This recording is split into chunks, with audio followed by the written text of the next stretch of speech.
مرحبا، سأقوم بالتحدث بلغة الإشارة الأمريكية، وأنا بلغة الإشارة الأردنية، وأنا بلغة الإشارة الكردية. سنقارن مجموعة من الكلمات. هيا بنا. قطة،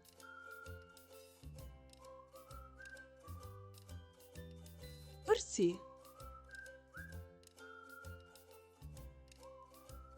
أطفال،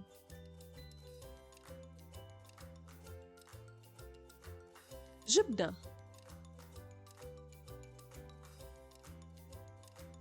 تفاحة، ماء، أرنب، منزل، حزين، سعيد. هاي، نراكم في الفيديو القادم.